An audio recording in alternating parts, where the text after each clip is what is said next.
We're good, gents. We good? Yes, We sir. rolling? We're rolling. Okay. Well, welcome, sir. Thank you for having me. This is going to be a fun episode for me because you and I speak on a similar basis as far as like DMs and stuff go. But this is actually our first time meeting in person. So welcome to the store, dude. It's good. Love the shop. Yeah. Good to meet you in person. I know you're buddies with Jeff. Jeff's shaking his head over there. He's probably already embarrassed. This is the second time I've met him. It's true. Really? Yeah. We met before? Yeah, I filmed a video of the shop with this dude, Luke. No, you didn't. Yeah. Did you really? Wow, I'm so embarrassed. I'm just Well, it was so brief. I walked up to you and I go, "Is that the Roman made mother chaser?" And you're like, "Yeah." And you showed it to me, and that was our conversation. ah, Yeah. well, solid. Yeah. Yeah. Were you drinking back then? I was. Yeah, me too. Yeah. What was it, 6 months? Somewhere in there, CJ. Yeah. Well, welcome again to the store. But it's good to have an actual conversation with you because, I spend way too much time on social media, and I find that I gravitate to certain people much more than others, right? Yeah. And your feed is just so full of the grind in big ones, right? I try to keep it entertaining. Well, it's a fascinating feed because, Jeff has a lot of good and bad qualities. And I'm picking on Jeff because I know you've been fishing with him for the last 2 days, right? And for all of Jeff's bad qualities, which we don't have to talk about, yeah, that'll be a separate episode. That's definitely its own podcast over there, Jeff. Yeah. We don't have 4 hours for tonight. I only have a few beers in the fucking box. But, I'm fascinated with Jeff because he's a grinder. And it's just such a mentality that I attract to, and I enjoy watching it unfold, right?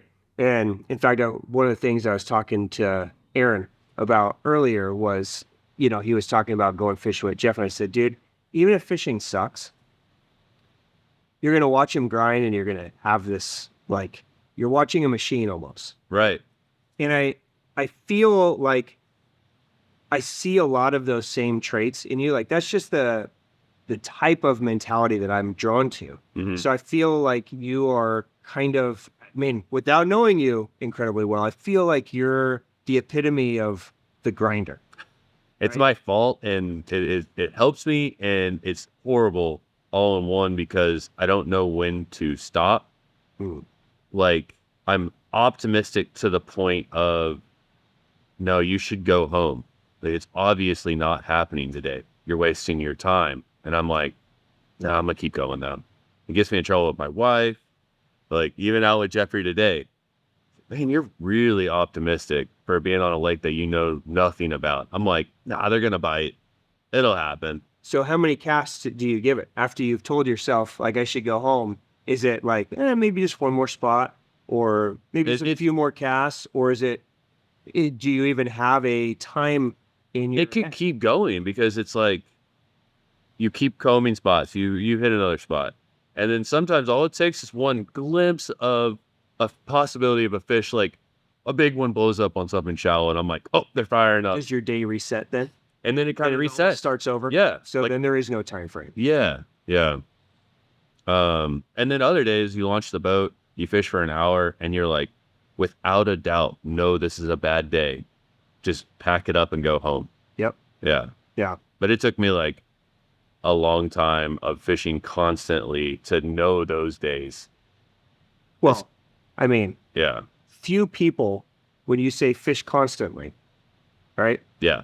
One of the things so I don't know if you know much about our company, but we started, before we were in retail, we were just guides, right? So all of us were guiding.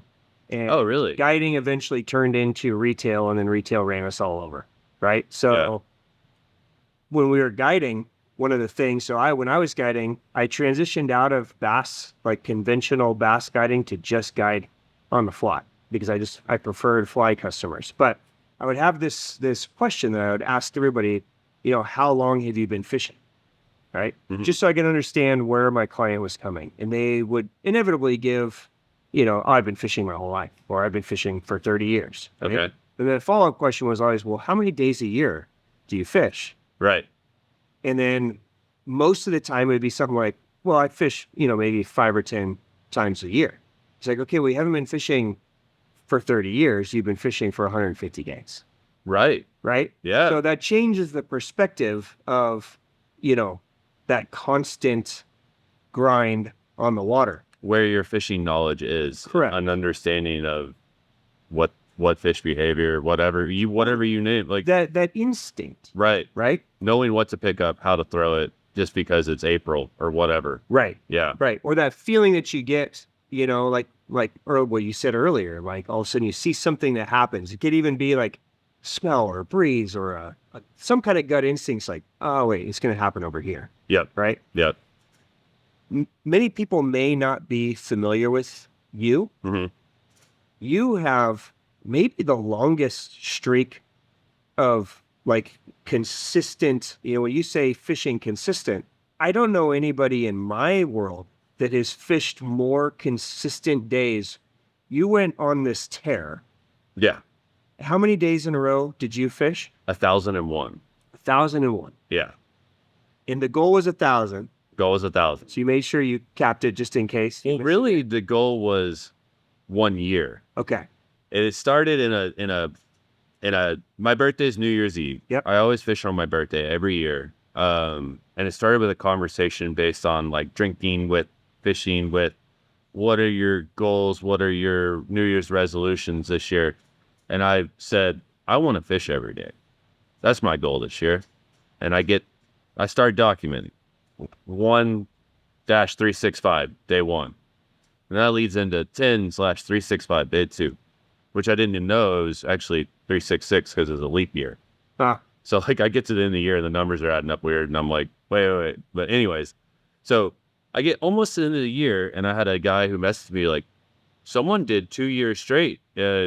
Supposedly that's like the longest record ever like documented of someone fishing every day. You should try to beat that. I was like, I'm halfway there.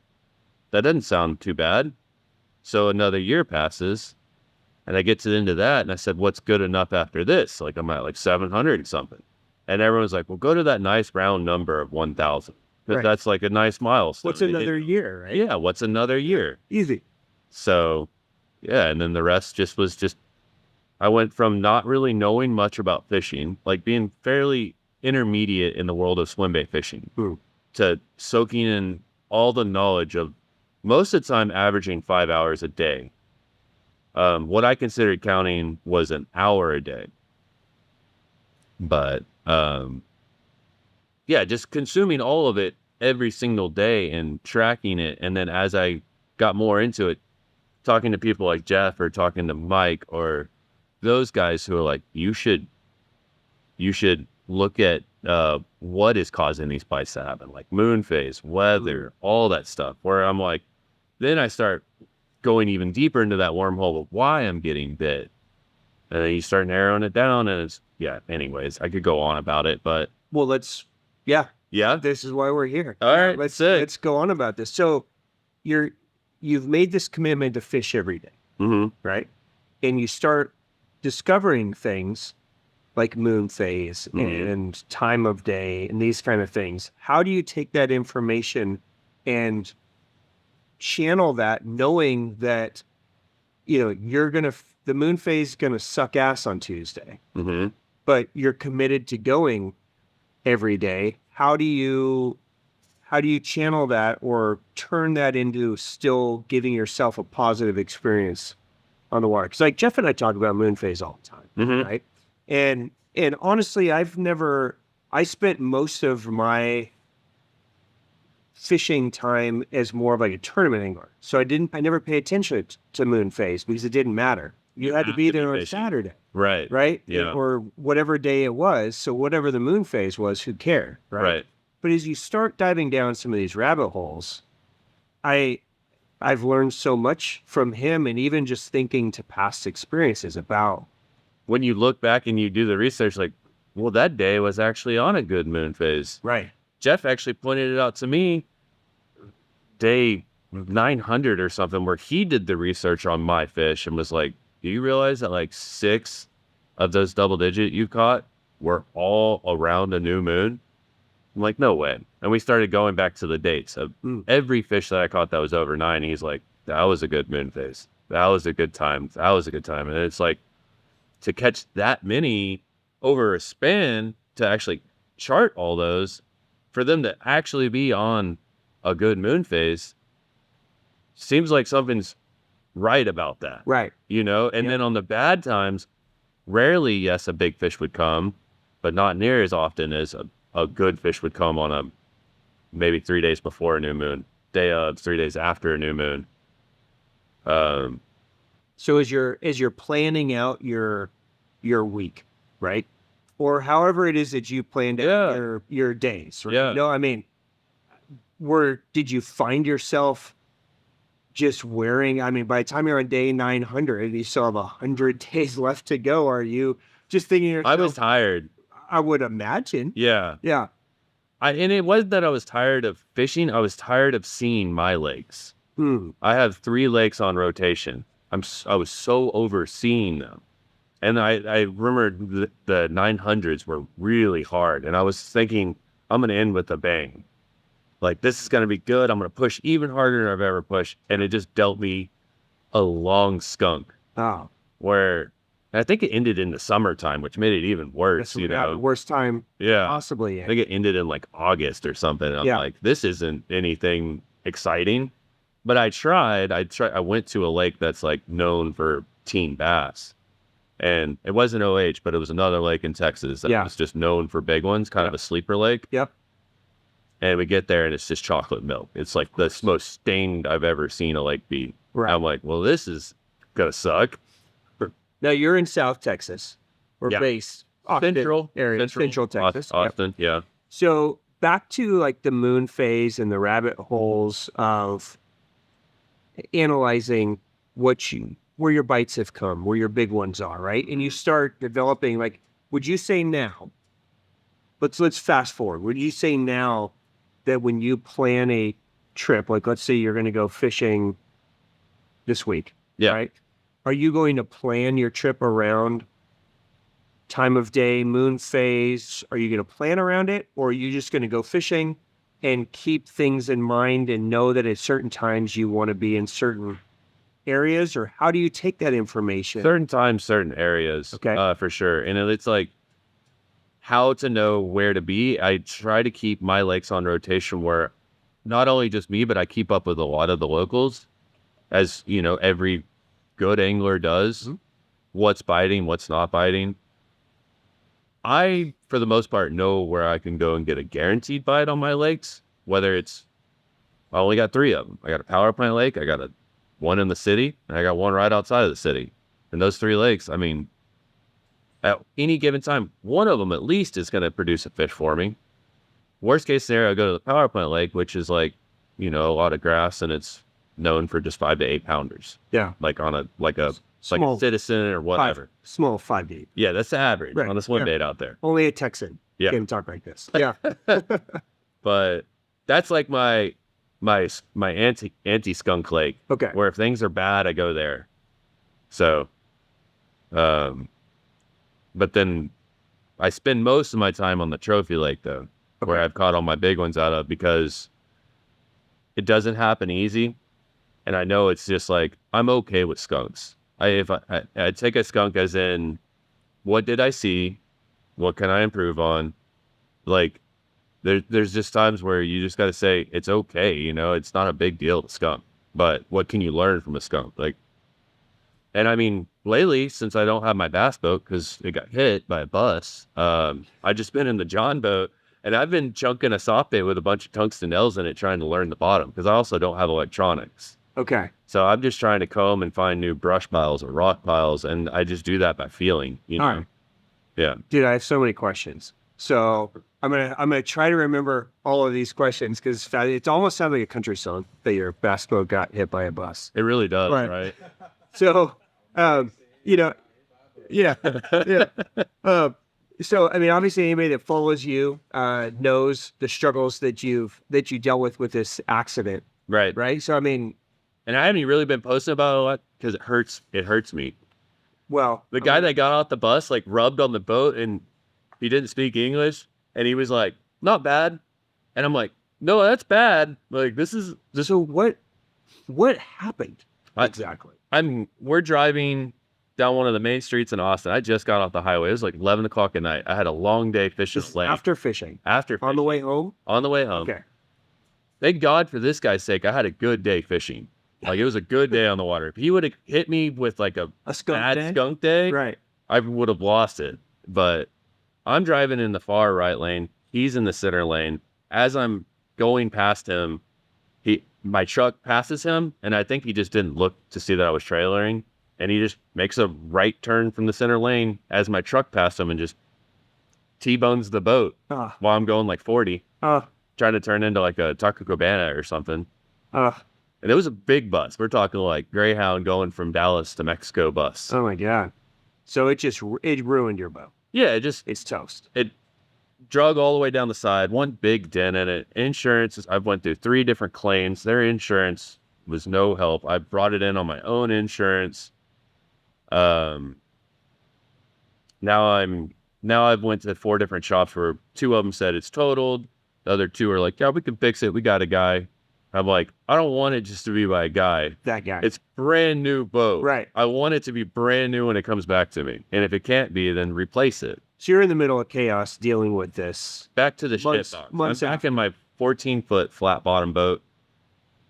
And honestly, I've loved it. On top of hating it, because it's really hard to fish Lake Austin in the summer in a John boat. It's like swells. Okay. The bills swells, don't always run it. Swells from other boaters? Just swells, wake surfers. Okay. Wake surfers nonstop. Yeah. Yeah.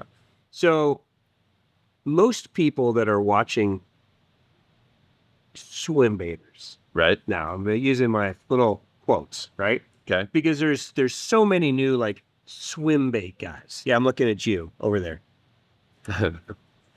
Most of the guys that we're watching now on YouTube or socials, just in general, LiveScope has made a lot of careers like instantly for guys. Turns an okay angler into a really good angler if they're dialed with LiveScope. If they embraced it and got it dialed in, they can almost look like a swim bait god. True. I've seen the word be used. Right. Yeah. You're doing it the opposite way. Yeah. You went to you're in a John boat with no electronics. Mm-hmm.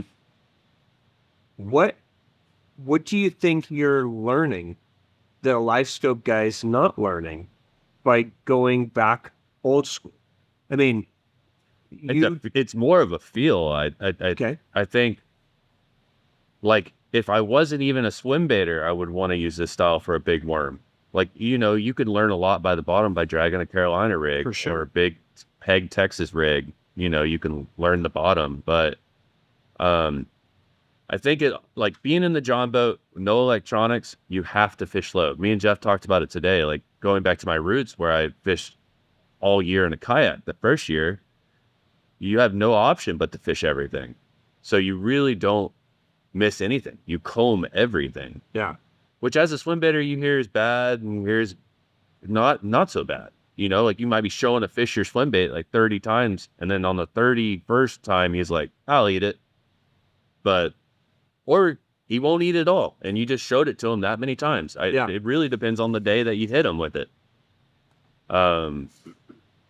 But so to compare it with maybe a LiveScope guy, which I fished with a few LiveScope guys in Austin, I've seen guys where I just hop on their boat. I'm like, I don't give them anything. Let's go fish wherever you want to go. I let them drive and I watch them blow right over multiple spots where I'm like, damn, that's a good spot. But I don't say anything. Right. And then they'll throw the trolling motor down. They'll pan around. All right, make a cast. And they won't see anything, so they move along. I'm like, there's a rock pile there. You didn't see anything on it, but who's to say there wasn't a fish just on the rock pile? That looks like a rock. Sitting on the rock. Right. Yeah. But I feel like there's a lot that non-LiveScopers can learn from LiveScope. Mm-hmm. And I feel like there's a lot that LiveScopers can learn from going old school. Yeah. And I think, LiveScope in general, I think has such this like fire and ice dynamic Mhm. where it's almost like politics. Dude, people get heated about this topic. Right. It's like there can't be any middle ground. You're left or you're right. Yeah. You know what I mean? You're for it or you're against it. Right. And that's That's it. it. But I think there's a lot. I mean, I think it's an unbelievable tool. I mean, it's fascinating to be able to look down in the water and see what's happening. The fact that you could cast your bait and watch it fall and hit the fish, and the fish goes, ooh, you Right. know, like, You can learn fish behavior that you could never learn before. How they're reacting to it, swimming away, swimming to it, following it, whatever is happening. just like a follower on a swim bait. What you sure. see with your eyes, Right. the fish is like, you twitch, and the fish like, ooh. Right. You could see it on the screen now So much to learn. with your conventional bait that fish got fired up. Absolutely. Yeah. But I think there's a lot that's being missed from guys that are too attached to live scope. Yeah. Handicaps them a little bit. Where Absolutely. Yeah. I think you're seeing a lot of, I mean, you even mentioned before we started filming today that, you were watching guys all day throwing a worm and you never saw them look up. yeah, They're staring at the screen all day long. this kind of cast. Yeah. Short little cast, just staring at the screen. No real concept a lot of times It of doesn't- what they're even fishing. It doesn't feel raw. It doesn't feel like when I watch someone doing that, Yeah. it doesn't feel, Organic. yeah, it's just not, I wouldn't get the same energy from catching a big one that way. I just would, it seems, I don't know. It's Now- almost like a Cliff Notes in a way. Yeah. And I'm not trying to degrade LiveScope at all. I think LiveScope is one of the coolest fucking Oh, I think it's things awesome. ever. It's Right? our technology. It's And I love to catch fish. Yeah. So, unlike Jeff and probably unlike you, Mhm. I don't care what's on. I'm a purist. If I want to catch them on if I did throw a dice rubber, I'm throwing a dice rubber. Right? If I did throw a jig or a crankbait or whatever, it makes no difference to me. If I catch one on a slide swimmer or I catch one on a deep crank, it's the same to me. Yeah. Right? All right. So I had this topic with Gilbert the other day when we were out, and he said, "Live by the sword, die by the sword." All right. Talking about swim baits, and Yeah. I was like, "Okay, I get behind that because I'm with it too. So that's your lane? I'll force feed them all year long." Got it. Yeah, Why? because it works. It might not be tomorrow. It might not be a week from now, but eventually, I'll outweight the fish. It will work. Without a doubt, it will work. No. Why did you choose swim bait in the beginning? To just look cool. Okay. It just looks cool. So it was a fashion thing Absolutely. that you slowly started getting good at, or how did you stay there and not lose interest? So many people get into it. It is fucking cool. It is cool. It's a bit, I mean, You got these wild baits too, where they're like just beautiful, Right. or just like weird, or Yeah. it's like, could I catch a fish on that? And you're like, I don't know, I'm gonna get it and try though. So it's like, and like the Japanese dudes, they got it down with their swim baits. It's just like so many unique works of art where people go to the other side of the swim baiting where they just put it in a glass case. right. I'm like, man, I would love to just beat the hell out of that thing and make it ugly. Yeah. But that was why I went to swim baiting. It just Okay. looked cool. But And did you ever vary off of that? Did you ever no, add after conventional in, or do you stay in that lane? I didn't know anything about conventional besides throwing a big worm or a creature bait. I never got into hard baits in conventional. I never threw like cranks or I didn't know. I sucked at conventional. Like I just was confused. I rolled, so if I went to a lake, and back then was like in my canoe or something, I wouldn't know what to throw, when to throw it. But I knew if I threw a worm and slow dragged it, I'd get something to eat. Sure. That's 12 months out of the year, you could get a worm bite. For sure. So I just wasn't confident with conventional. And then when I started swim baits, I said, this is how you do it. This is how you catch a big one. Because before the whole live scope thing, catching a double digit on a crankbait sounded insane to me. Or catching a double digit on a spinnerbait just didn't make sense. I was like, you can catch 2-pounders all day long, but I never wanted to see another 2-pounder again, Like, Right. you want to shake those off before they get to your boat. That's bad juju for mojo. the Yeah, exactly. Yeah. So that's why swim baiting just like I was locked in with It it. just resonated with you. Yeah. Yeah. I'll still pick up a big worm in the summertime. Okay. Yeah. So after 1,000 days, right? Mm-hmm. You had to be pretty burned out. I took a day break One day one day. and then back at it. Yep.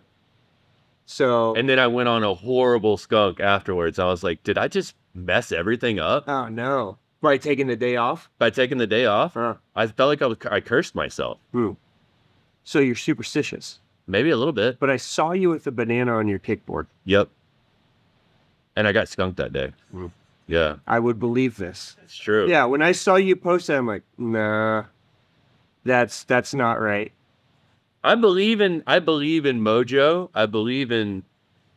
I think that you can taint some of your stuff. Like if someone comes out and they're putting a bunch of small fish on your boat, I think they can mess your boat up. You need to go sage it or Interesting. It's kind of like Manny's dip the net in the water before you do anything else. Like there's so many strange little things that we all do. I think you manifest big fish. I mean, the last few days fishing with Jeff, I told him, I was like, I think you have to manifest them. You have to truly believe, without a doubt, you're going to do well. It's because fishing is a lot of mental. It's a lot of mindset. Yeah. And if you're not in it and you're having like kind of a bad time, you'll have a bad time. But if you try to turn it around while you're on the water and say, no, it's okay. I'm going to give it my all today. Yeah. Even if you only got a short period of time to make it out on the water, give it your all for that short period of time. And don't let the dark cloud come over you and just ruin your day because you got that backlash or some asshole just ran over your shit. How do you stay positive as you're feeling some of the negative creep in, as you're feeling some burnout, as you're going through some of these skunk streaks?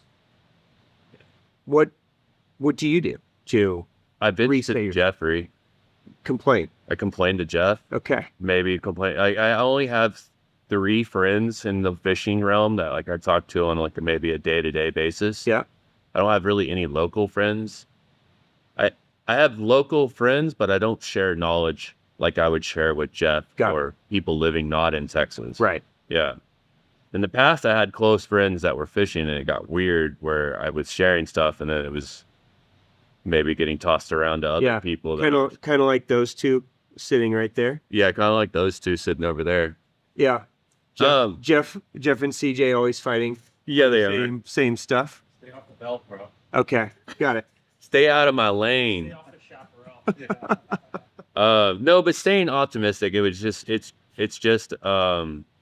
hard to do. You gotta tell yourself you gotta make your day good, you know. And that's even in life. You gotta like you can choose to have a bad day or you can choose to have a good day. Yeah. So I try to apply that with fishing where I'm gonna have a good day. I walk out the house, kiss my wife, tell her today's the day. And she gets tired of hearing it and then I'll come home. Today was ass. God, I got my ass beat.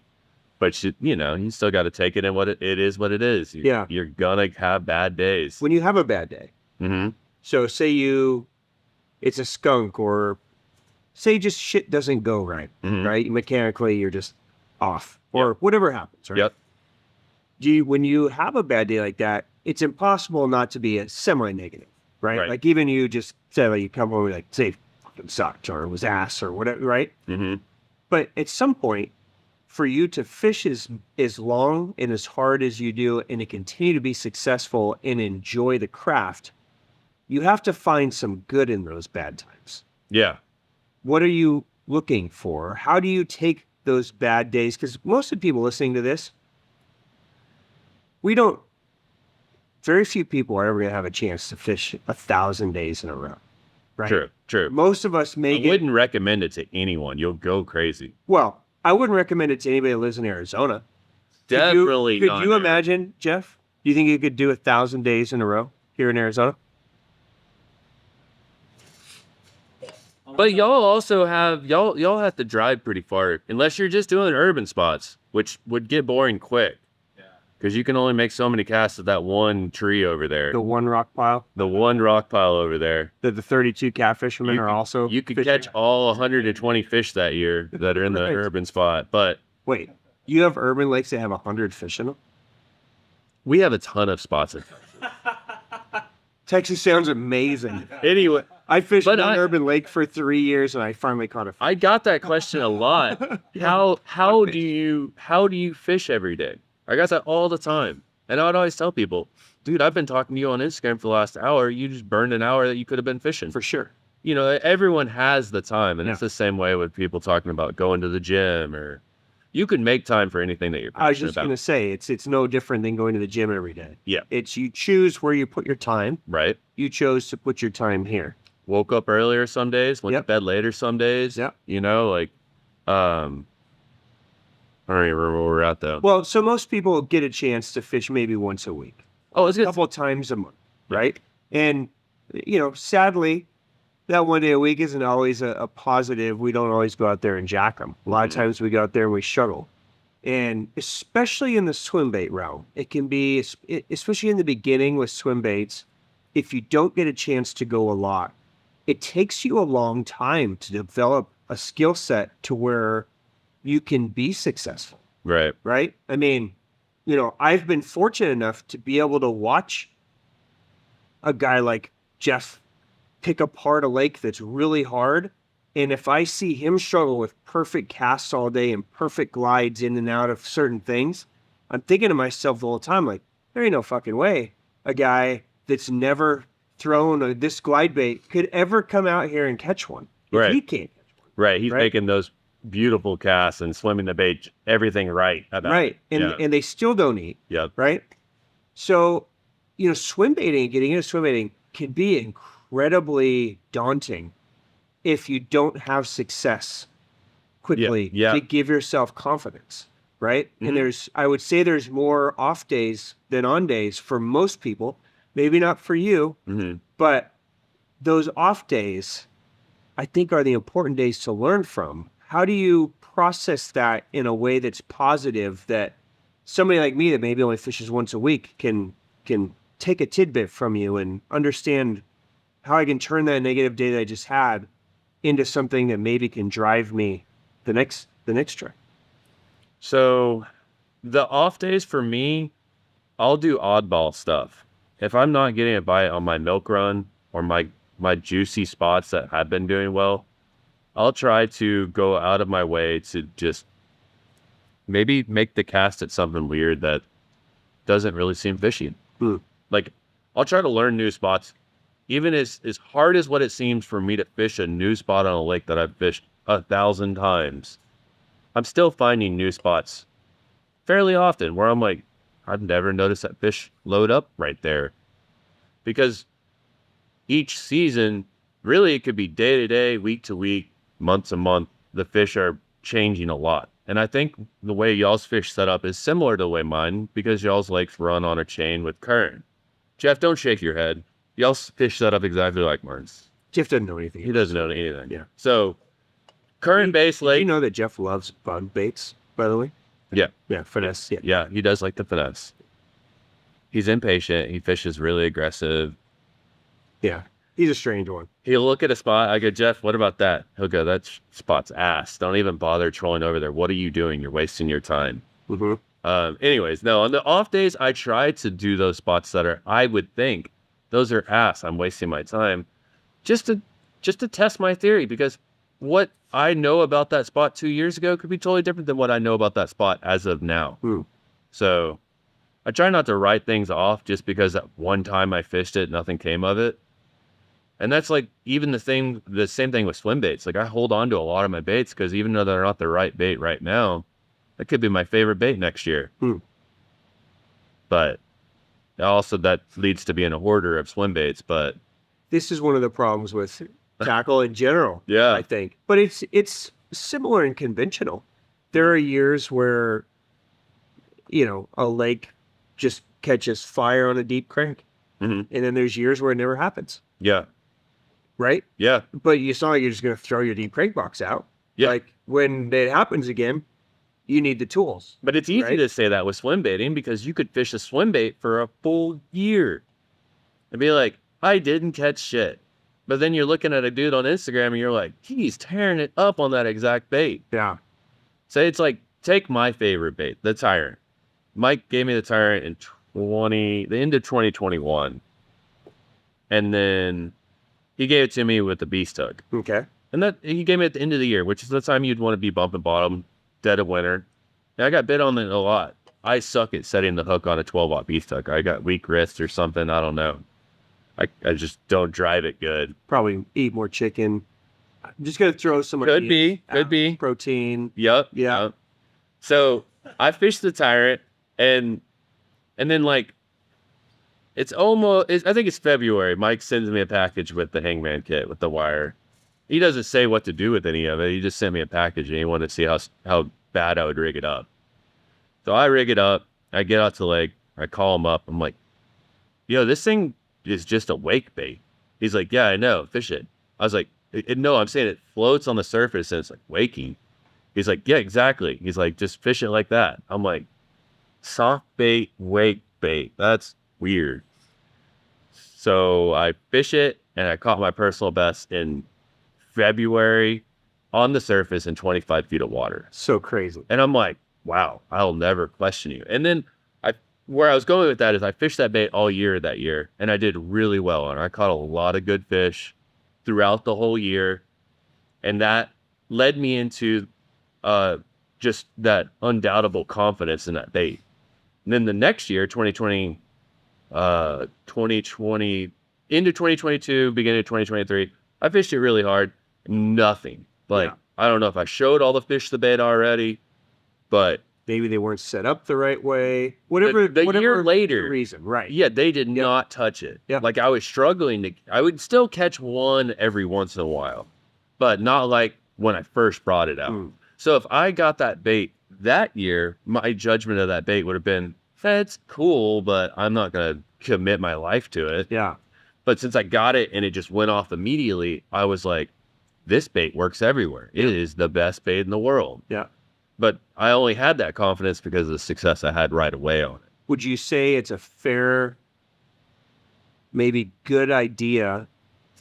And certainly we can put this in the swim bait perspective, but I would almost say the same for just lures in general, that every lure is basically a tool to do something different, right? So the Tyrant's this sick ass tool that is it's a multi-tool. Unique. It's something that hasn't really been done before. Right. Right? Yeah. In this way. Right. So it's going to be this great tool that you don't have already in your tool chest. Right.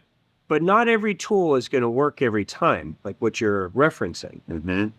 Do you think it's a good idea as new baits come, or maybe as you're beginning and you're venturing into the land of lures, like you're just kind of starting your quest, right? You're not always going to grab something off the shelf and it's going to work right away. But I think what you said before, like you're watching guys on socials and they're catching them, that's kind of always like a critically important piece to a lot of baits. Yes. Because it's a dead giveaway. There are 9 gazillion single joint glide bits on the market. And there's 9 gazillion more coming. Yeah. Right? I mean, it's every day. There's new bait makers. There's new designs of it. There's every crazy. size from a 2-inch to a freaking 20-inch. I just came back from Japan when Jeff and I were over there in January, the Osaka show, and we were going through like different trade shows and stuff. Every like new bait maker, they're all making like a single joint glide. And at first you're like a shad or a trout or bluegill. Like a Clash or a slide swimmer or like a, like all shapes, but single joint glide. And you're like, man, is the single joint glide bite this hot that there could be 15 more entries into the category? Yeah. Right? But then you start thinking about it, you start talking to people, and you start trying to make sense of the category, right? And I just happen to pick single joint glide, but you could have the same conversation with crankbaits, with jerkbaits, with topwaters, with crawlers right now. It's kind of a big thing. Crawlers are big. Yeah. It's much easier if you're a small bait maker to make something that you can sell for $70 instead of for $10. Yeah. To actually get some traction with some money. Yeah. Right? So much easier just to make a single joint glide, charge $70. If you sell 1,000 of those, well, then you have 70,000 in sales versus if you sell 1,000 $5 jigs, you have you know what I mean? Yeah, So you start putting the dollars and cents here. It's like, all right, well, this makes sense. There's always going to be an influx of these baits. Mm-hmm. But you see so many baits come and they're like maybe super hot in the beginning, but then you never see anybody catch a fish on them. Mm-hmm. Like they don't have that it factor to them or something. So I've kind of got myself to a point now where the first thing I look for is, does the bait have a story to tell? Right? So like you were talking about the Tyrant. Mm-hmm. Clearly there's a story behind there. Mike could tell you exactly why that bait was built, how it was built, all the tweaks he did to it to do it. Like there's a story behind it. Mm-hmm. So that's an interesting thing for me. Well, he's throwing something out too that's like, he's throwing something out that helped his fishing. He brought an option to the table that I think he was like, this will get me my big one. Right. Because how many HUDs that fly around in California? How many Batesmith mags are flying around in California during the prime time? Right. So how can I make something that's a little different? Yeah. Maybe not even trout. You know, let's throw one that's just a silver bullet. Yeah. Because they're seeing rainbows flying around everywhere. Yeah. Or brown trout or whatever. I don't know what trouts they stock in Cali. Mostly rainbows. Yeah. Yeah. So there's just a million of those. Those bass know those baits. Yeah. So he brought it out I think he brought it out for himself first. Yeah. But he likes to design, he likes to create, and he wants to offer something that's not like this other bait. Right. Like we're talking about a single jointed glide. Sure. How can we throw something out there that not only will produce success for him, but actually different. But it's different. Yeah. Yeah. Yeah. But I think what's going to happen is guys are going to buy certain things, right? And this is more just like a general, maybe advice to new guys that don't have the history. Because no matter what it is, whether it's swim baits, jigs, whatever, nobody's going to get comments once they start getting bit. Yeah. Nobody can be a good worm fisherman until they start getting bites and understand like, oh, that's what a bite feels like instead of a rock. Right. Or you know what I mean? Like you have to catch fish to get any kind of confidence. Mm-hmm. If you take some of these baits out and you're not catching them, if other people are catching them and other people are having success, then it's a tool that's worth hanging on to. Right. That's my thought. Mm-hmm. But if I'm taking these tools out that seem like they should make so much sense and I start going down the rabbit hole of Instagram, like, I haven't seen anybody catch them on this fucking thing. Yeah. Some baits just don't catch them. Yeah. It's true. Across the board. Even if you put it in the best person's hand, he's like, no, man, they just don't work. And it gets put on the wall or put on eBay. Right. Yeah. Yeah. Or they're around for a couple of years and then magically just like it never happened. They're gone. Yeah. Yeah. Never seen them again. Yep. Yeah. But the confidence thing, you got to get some bites. Yeah. Right. So with that in mind, like if you were giving advice to like a new swim bait, right? Somebody that's just kind of getting started in swim bait fishing, where do you tell them to start? What do you tell them to do? Say it's a guy that's been bass fishing. What's every swim baiter's gateway drug to swim bait fishing, would you say? A wake bait? I would say a wake bait could be. A wake bait is a big confidence booster. Paddle tail. A small paddle tail. Like a mag jar, 6-inch mag jar. Yeah, mag jar, high tag. Or something like that. Sure. Yeah. Yep.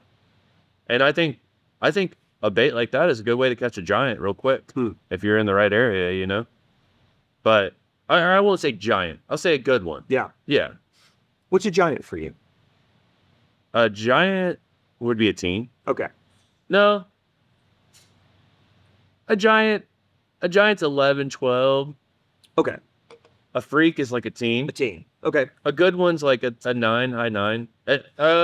Good one is 7 to 9. Okay. Big one, you got that double digit. That's a big one. Yeah. And we got the giant in the 11, 12 range. Then we got a freak in the teen range. Got it. Yeah, like the elite bass. Yeah. Yeah. Yeah. The ones that don't show themselves often. They're hard. Yeah. Yeah. Do you think there's not as many of them, or you think they're just smarter? I mean, in my 1,001 days of fishing every day, I think I only interacted with 2 elite bass. And I mean, I did the math on this too. That's 1 million casts, roughly 1 million casts in that time. And you think you had 2 casts? 2 casts where I ran into bass that I assume were 14, 15, 16. Interesting. Yeah. So do you think there's just not, like, there's just so few of them? Or you think they're so smart that they're watching your shit go by and they're not going to engage? I think they're just that smart. Yep. One, I got staging on a mother that was going into a marina. It wasn't white bedding season, but they were roaming, like right on the outskirts. And it T-boned a mother, and it was just the head of the mother and the tail. And I swear the hooks were just dangling in the mouth. Of course they were dangling. Boom. And I set, and the bait just comes right out of the mouth. I'm like, how did either of those trebles not touch her? But, and then another one was on a 9.0 battle shad in the dead of winter. Yeah. At like 11 o'clock at night. Oh. Yeah. That you stuck? Yeah. Yeah. Lost it right at the boat, right at the John boat. Just a beast, though. Reaching that rod tip high, didn't reel in enough line. Yeah. And she's touching the net and does that. Cool, bait flies out and just shoots over. And that was the closest I've ever got to a fish of that size. Yeah. Heartbreak. Yeah. Yeah. It haunted me. Yeah. Like months. But yeah. So back to somebody trying to get into it in advice. Yes. Right? Yeah. The baits. Okay. Yeah. I mean, a wake bait, I think that's a great confidence booster. Which, like really a wake bait's any time, I think. Yeah. For me, I think you could throw a wake at any time. You could hit shade line, heat of the day. Yeah. Wintertime, if you find some, I don't know what you do with a wake bait in the wintertime, but I hear people get bit on wakes in the winter. I think you just have to find fish that are relating to the top. Right. Right? I mean, if there's trout stockings, Yeah. stock trout chill at the top. Yeah. Right? If there's, if you're a guy down south. Gizzards maybe, running shallow. For sure. Yeah. Yeah. So wake bait, I think a soft bait is a must for anyone that really wants to get a good fish, which that could be anything from like the 5-inch size up to whatever your confidence is. If you feel like you want to dedicate your time to an 8 or 10-inch soft bait, you might get repaid much larger than the guy who's throwing a 5-inch bait. And most of the time expect 5-inch bait results. That's how I feel about it. And throwing a 10-inch bait, most of the time I expect 10-inch bait results, which is why sometimes I'm let down when I catch a 5 on a 10-inch bait, where I'm like, shit, you dumped the hell out of that. I thought you were going to be like 8, 9, 10 pounds. It's crazy how small a fish you can catch on a big. Right. The first bass I ever caught on a 10-inch worm was like 7 inches long. And the whole thing. And I thought the same thing. Like, if I get bit on this, it's going to be a giant. I'd never forget feeling the bite and setting the hook. And I was just so confused. Yeah, so confused. But that's much rarer, I would say, than common. I think the way you put it is the You're more surprised. Yeah. You're more surprised when you catch a small fish on a big bait. Yeah. You're not surprised at all when you catch a small fish on a small bait. Right. You're like, yeah, okay, I'm throwing a 5-inch bait. That's why I caught this 2-pound bass. Right. Yeah. Right. But those could be huge confidence boosts. Absolutely. You got bit. Right. So you're doing the right thing. You're getting bit. Yep. So you're learning how to fight a fish. You're learning how to set the hook on a fish. You're learning how to do all these things that the only way you could learn is getting bit. Yep. So, and that's a scary learning curve. Getting bit, that's frustrating at first. Then it goes down the line of losing the right fish. Right. That's a painful one. When you experience your first big loss in swim bait fishing, you're like, oh, what did I do wrong? Like, and it's gonna happen. You're gonna run into a big one eventually with swim baits, and chances of you landing your first big one, I think, is kind of rare. I don't know. Yeah. How do you feel about that? No, I think have you dumped some giant ones that hurt you bad? Plenty of big ones. Yeah. And I have, I was pretty fortunate that I spent a couple of years in Mexico just nonstop at background, Yeah. right? And you can put, on a good day, you could put 20, 30 fish, 9 to 13 pounds on the end of your rod. You learn a lot about how a fish fights of a certain size. Yeah. Where the surges you can control, where the surges you can't control, right? And this isn't just swim baiting, it's just normal bass behavior, whether the fish is on a Senko or a swim bait or an A-rig or a crankbait or whatever, you learn a lot about fish. Yeah. Right? So that when you take knowledge back and you apply it to specific, more niche-y ways of fishing, you kind of have that, not foundation's the right word, but you kind of have a little bit of muscle memory and like that instinct when things happen. Like, I know what this pull feels like. He's going to try to jump. Yep. Or I know what that head shake means. He's going to fucking dog me. Right? It's hard to get that if you're not getting bit. Right. And that's, I think, I know I've probably beaten this to death, but it's such a crucial part of success in this realm, because everybody that's throwing a swim bait wants to catch that elite bass. We all want to catch that teener.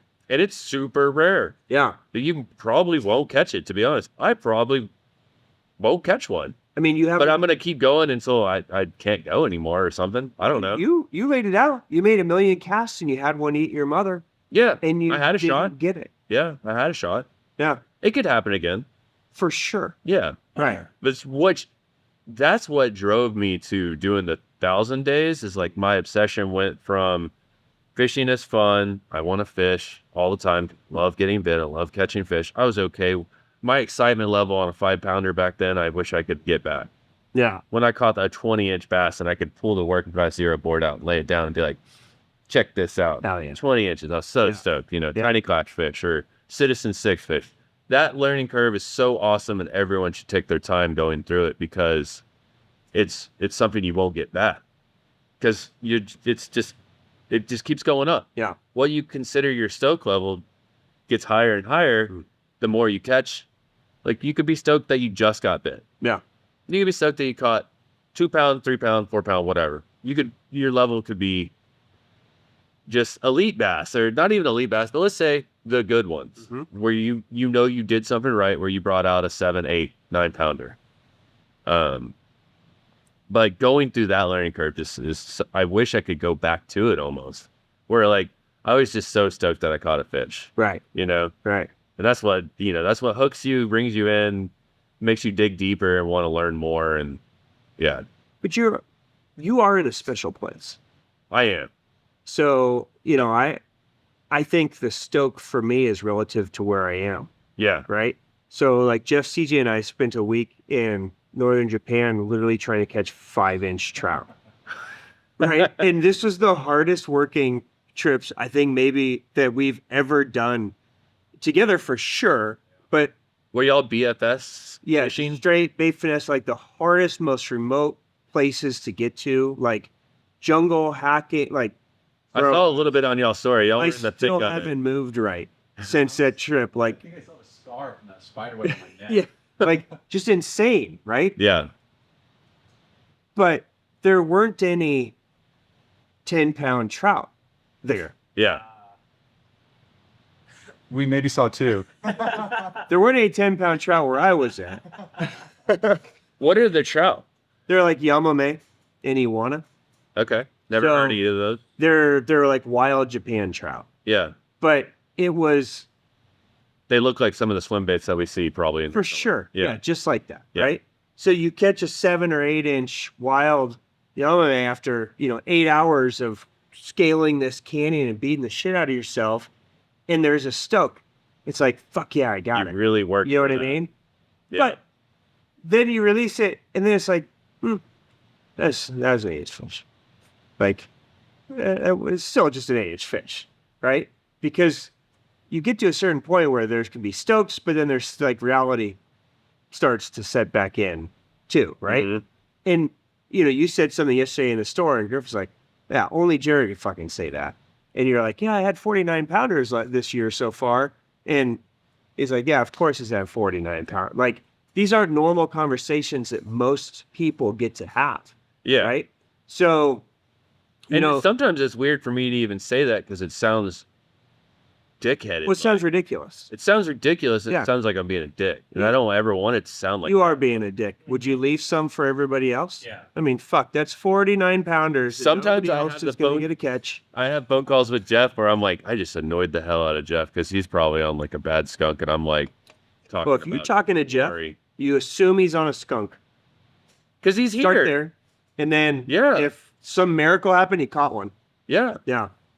But honestly, if I'm not hearing from him, like the year that he just absolutely crushed it and just Right. a sleeper, then I'm like, yeah, Do you know I'm what? rooting for him. I think I'm so Jeff was a stoked. sleeper that year because he didn't want to sound like a dad. Yeah. Yeah. It's hard for me To say like, to not sound like a dick. to be excited.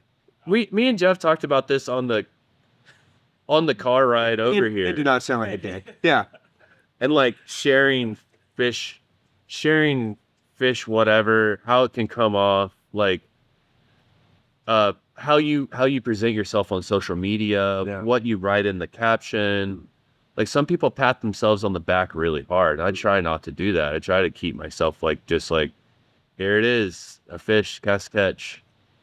Love it. Caught it on the whatever bait, Yeah. whatever rod.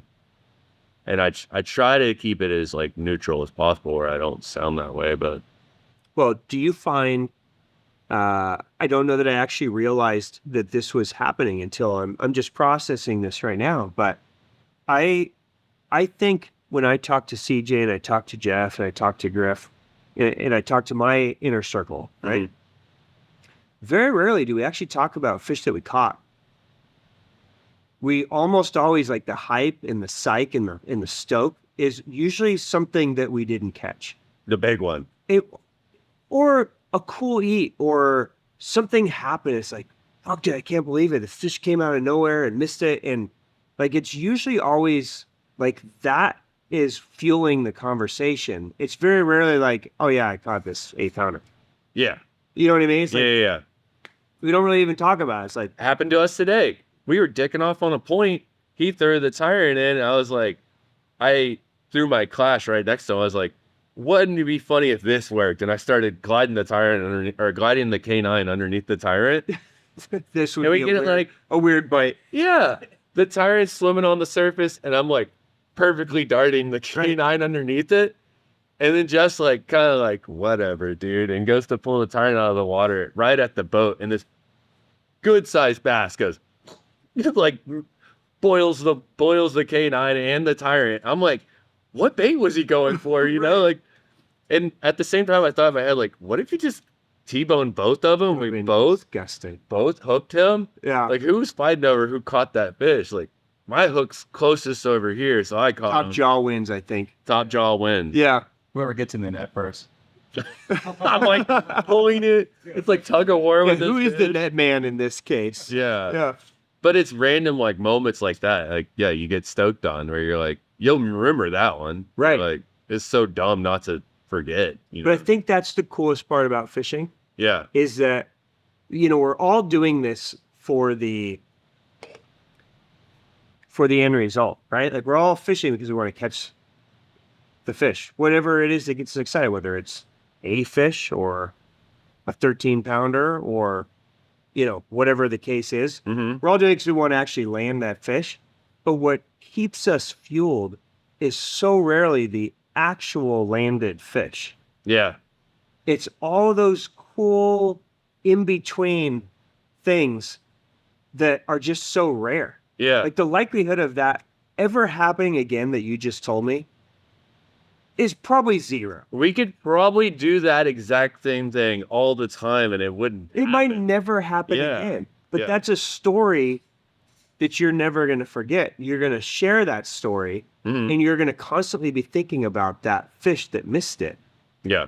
and how it positioned, how you could have got it. And like, I think that's what swim baiters get that a lot of other guys don't get, Yeah. is that You see cool feedback shit. at the boat, the feedback with the eyes, the ability to learn if as long as it doesn't frustrate you to the point where you just jump off the top of the building because Break your rod. the only thing that's ever happening is they're following your shit. You never catch them, Yeah. right? Yeah. Sooner or later, you have to catch them. Yeah. But that feedback you get is such an amazing learning Rewarding. tool and reward. Yeah. Yeah. And, man, if it can keep you stoked, Carry it on. yeah, Yeah. You just keep going. then you could do 1,000 days. You dig deep. Yeah. Yeah. I mean, and also it's like, there's nothing bad about being out on the water, even if it is you not catching fish at all. Some people go out there on a kayak without fishing gear. I don't know what they're doing, Right. but they look like they're having a good time. Right. I don't know what anybody boating without a fishing rod. It's weird. doing. I think they're lost or they're looking for fishing gear. Yeah. They're just trying to pollute our lakes. Yeah. Stay home, people. But in the simplest form, you're out in nature and you should enjoy it, even on the bad days. And you could be in a much worse place. For sure. So it's like, take it as a grain of salt, you know? Yeah. Like, you're not catching fish, but even with Jeff from the last few days, I'm looking up in the mountains and I'm just like, this is wild that this is out here in the desert. It's the most beautiful landscape. Yeah. I'm like, Jeff, how long do you think that cactus has been around? Isn't it like 30 years every time they grow an arm or something? Yeah. That cactus over there's got 5 arms. It's seen like freaking a world war. 2 of them. Did Jeff know that answer, by the way? No, he didn't. You're a terrible Arizona guide.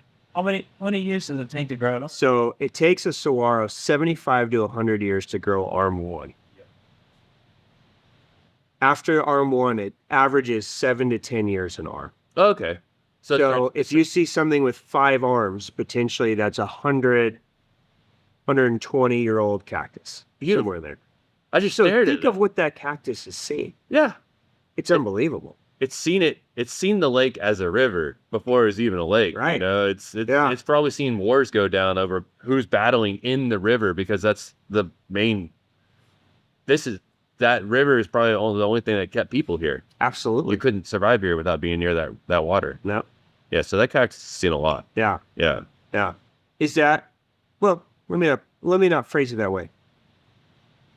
What is do you have a favorite part of fishing? Is being out in nature your favorite part of fishing? Is like when you think of, if somebody asks you, well, why do you like fishing?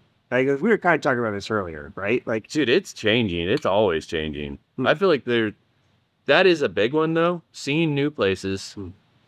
And like before fishing, I was a professional bike rider, like rode BMX, like, you know, backflips and X Games and that kind of stuff. And I actually used to come to Arizona and ride, and I filmed some video parts here. And seeing it again as a fisherman is like, you know, it's another thing. But that allowed me to travel and see the world as a BMX rider. And now I'm doing the same thing in fishing, where I'm attracted to progression. So I like the idea that I'm always growing as a human, and whether that's a progression in a sport or fishing or bowling or whatever, I'm super ADHD, but whenever I find that thing that I like, I just go over the top with it. And I can't get enough of it. yeah. And fishing's definitely been that one thing that held my attention more than any other thing that I've ever done, where I feel like I just want more. I want to see more, and there's like progression. I want to keep it going. Yeah. You know? And I try not to get jaded in the good times and in the bad times. Do you ever feel any kind of burnout creeping in as much as you grind this, or are you able to keep that? No. So I could be wrong on this number. 1,296 days. I think, no, we might be at 13 now. Since January 1st of 2020. Out of all those days, I've missed about 30. Wow. So That you haven't fished. that I haven't fished, that I've taken off. And honestly, those 30s, there was a couple of those days in the 30 where I was like, I should be fishing. Like I took some prime days off. So you're just super OCD on this shit. I'm just like to another level now. Super where- fascinated. Yeah. Like, this is a problem. It's a problem for Yeah. me. It's an addiction. Yeah. Like it's bad. When we're done with this, I need to talk to your wife again on the phone. Yeah. now that I know the real details. She's great though. She loves it. She thinks it's cool. She's like, you know, like it gives her time. And I think of me going fishing as like, a guy who goes to the gym after work. Yeah. Like a lot of days, my window might be only 3 hours now where I'm like, that's it. I'm going to go out there. She's like, you'll be home by dinner? Yeah, I'll be home by dinner. Like, and as long as I stay true to that time frame with her, she's pretty cool with letting me go as much as I want. Yeah. And a wife shouldn't have to let you go. It should be like an like a... No, but this is an obsessive amount. This is definitely. Right? It's a problem. So, you chose wisely. Yeah. Yeah. Yeah. Yeah. It's good. What is it that's fueling you now? Like when you think of, you had your 1,000 days, right? And that was the goal, right? So we got through that. What is it what's the next goal? Or do you have the next goal? Is it a size of fish? Is it a number of things? Or do you set any goals for yourself now? I mean, we're all chasing the big one. But as far as goals go, I'm still learning. Like, I just take it as like every year is like, I have some cringe stuff that I look back on in 2020 where I'm jumping up and down and calling a fish bigger than what it is just by my hand scale being like 3 pounds off. You still lost that. I still do it, as Jeff says. Yeah. I did it whenever I was on the boat with Mike too. I was like, it's probably a 9. He's like, that's a 7, high 7 maybe. But anyways, like, it's just like each year is another chapter, and I feel like I'm missing out if I'm not there. Fishing every day is kind of like if you're chasing that teener or that elite or even just the double digit, each day that you go is like playing the lottery, And if you only play the lottery once a year, you might not ever get to anything close to winning. But if you played the lottery every day for as long as I've been fishing, 1,000 days in a row. Shit, you might have hit big. Or that. I'm definitely running out of money. Yeah. I have like $10,000+ just invested in lake slips. So each time I go to the lake is anywhere from $5 to $20. They don't have annual passes for where you go? Sometimes. Okay. Yeah. That's crazy. Yeah. Yeah. I don't even pay Jeff that much in a whole year. I was doing something really cool with my lake. Sorry, Jeff, you couldn't go to any of the lakes. Yeah. Back to urban you go. Urban spots. I'll figure out Steel Indian. At the beginning, I was doing cool stuff that I wish I would have kept doing, and then it fell off and I stopped doing it. But I would ride on the lake slip. Obviously, the date and the time that I was there was on the lake slip. But I would write weather conditions, if I caught fish. If I did catch fish, how big the fish was. And then I'd put it in the box of other lake slips. Ah, that would have been cool. Like a cool I wish I journal to have. And I have every single lake slip I've ever bought. And I got them baggied up. This is 2020. 2021 is a big stack. 2022 is a really big stack because that's whenever I started taking the boat. And they give you 2 slips. Oh, yeah. You get one for your truck and trailer or whatever. So I don't know what I'm going to do with them, but I got a stack of them now. It'll go in the Jared Swafford Museum. Yeah. 25 pounders, not that hard to get. I'm surprised with all the days you've had on the water, you haven't got a couple yet. And maybe going back to your first question of why and what, maybe the next obsession is a world record bass. No, that's my job. We'll see. This is Jeff's obsession. Jeff and I have spent plenty of nights up way too late talking about world records. Do you think there's world records in Texas? Absolutely. You think they're in multiple fisheries in Texas? Mm-hmm.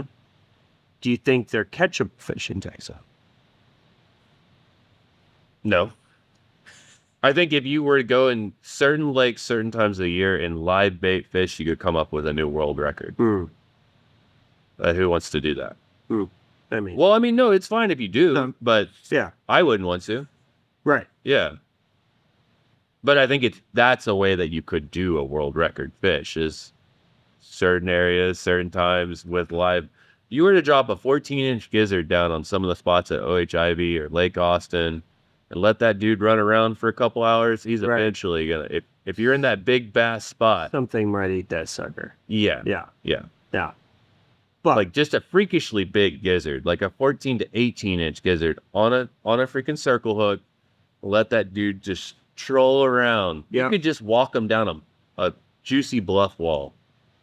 And nothing's going to mess with that big dude except for that elite class bass, you know? Yeah. But you think a conventional swim bait, a 25 pounder, What's world record? 22.24. 22.5. 22.5. Out of Japan. 22.5. Oh, I'm throwing him to 25 pounds. And George Perry's was, 22.4. Yeah. but, I don't know why I had 24 stuck in my head. Probably because that's what I'm going. well, that's what Dottie was. Yeah. That's what Dottie was when she was 24. caught last, right? She was 25. 25.3. The unofficial world record. 25. Yeah. So the possibility of a bass hitting 25 is there. Yeah, but you don't even need a fish that big. You only need a 23 pounder. But I feel like Dottie's behavior was, here's her marina. Here's where the trout is delivered to her mouth. Right. The 8-inch, 10-inch trout. Of course. So Dottie comes out when they're dumping trout. She just opens her mouth up and they just, Swim right in. yeah, Yeah, that was a magical situation. for sure. Yeah. So why do you think those fish are impossible is the right word, but why do you think the answer is no when you can catch them? Do you think they're just that smart at detecting bullshit? Yeah. Bruce. I think From learned behavior, from DNA?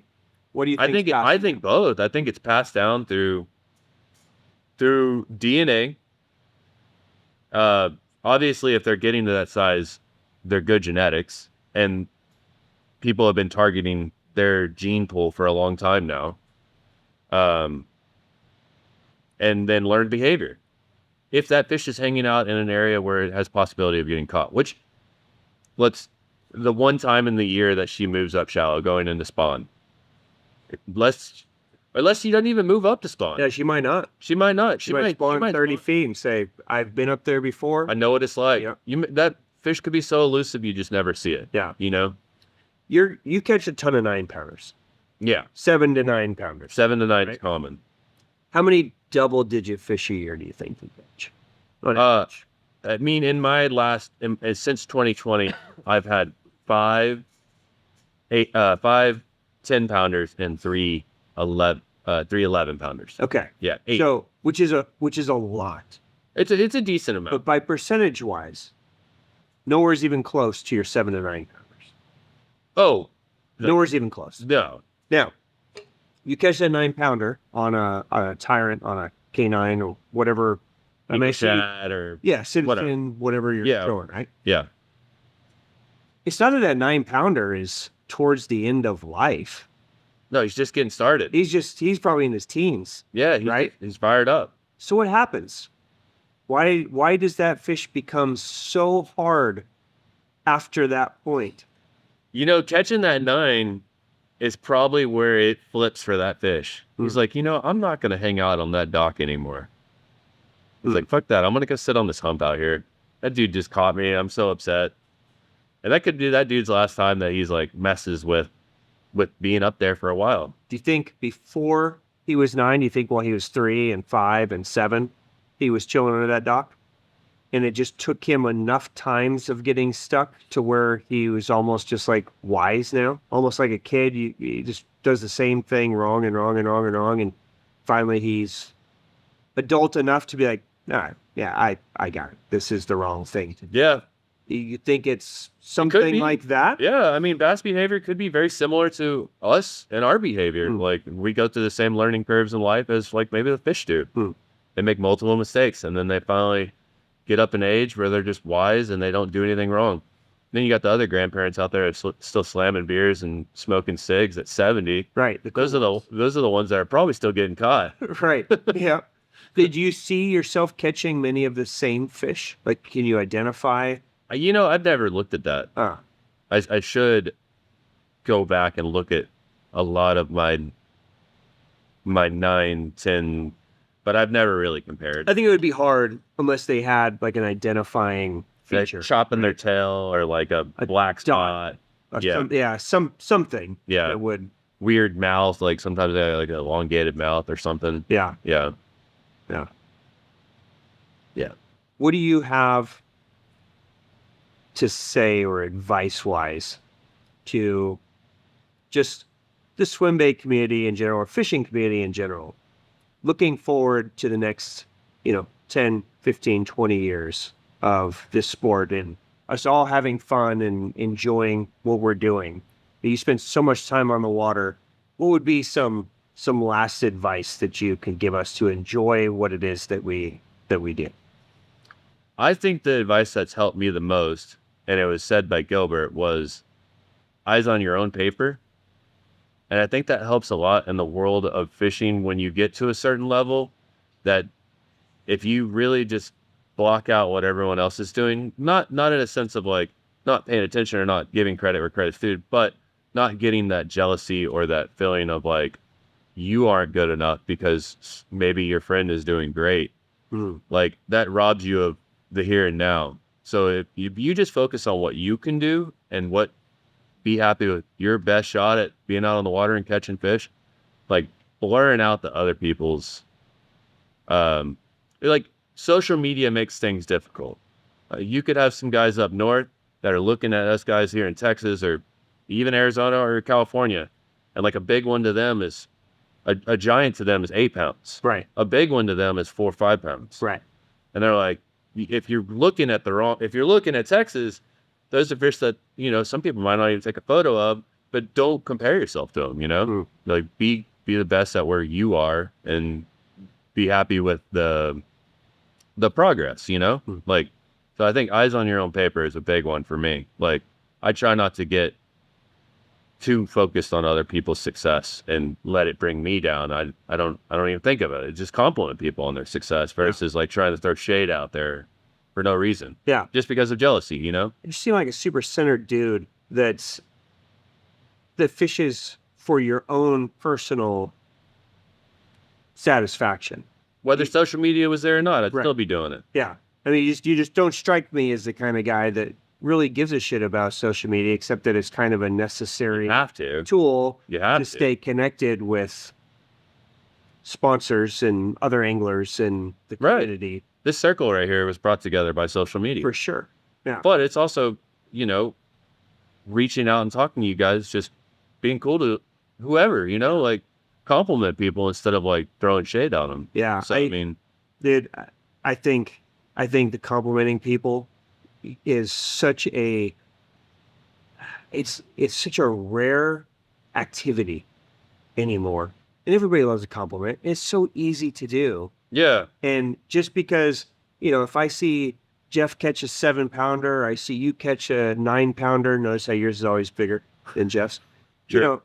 Dude, that has no impact on me. Yeah. That's success for you, and that's fucking cool. Yeah. You just Right? want to be like, nice, dude. Right. Like, bro, Crushed it. yeah, Yes. for sure. Because I get just as stoked if Jeff were to hit me up and be like, I caught a big one today. I'm Right. like, send me freaking photos. I want to see the cast to catch. Like, yeah. So, I mean, just sharing that is what continues to stoke and what we all are doing it for anyways. Yeah. So, like, that's where I, like, kind of draw the line, even on what I do put out there, where I'm like, one, it's a double-edged sword where I want to share this video of this big fish, but then I want to protect my bite. Right. And then sometimes I'm like, fuck it. I'll throw the video out there and I'll see people fishing it. I'm like, whatever. I hope you catch a good one. Right. Yeah. So, yeah. Well, we appreciate you sharing so much. And if anybody has made it to this part of this, we'll make sure we share all your socials down below so we can try to super kill your bites next time you share. Yeah, there we go. Good. There you go. Well, dude, I appreciate you taking time. It's always so fun to talk to somebody with your knowledge and your grind and your positive attitude. So I appreciate you bringing that and taking a little bit of time to share that with us. So, Dude, it's awesome. best of luck on whatever the goals end up being Right. for you. Right? I hope it's a 23 pounder, I guess, instead of a 25. Hopefully. I hope it's that. At least Right. a pound over the world record. Yeah. Let's just make it official, right? Well, dude, I appreciate the time, dude, and you know that you're always welcome here. I really want to keep diving down this world record rabbit hole conversation with you, but I think Jeff needs to be in this conversation have too. it. So Yeah. we need to do this again. Let's do another so one. we can just have a little brainstorm and see where it goes. But dude, I appreciate the time. Thanks for having me. All right, be safe, and we'll all keep following the exciting journey of Whatever Jared happens Swafford. next. Yeah, it's gonna be sick, dude. All right, Thanks. thanks.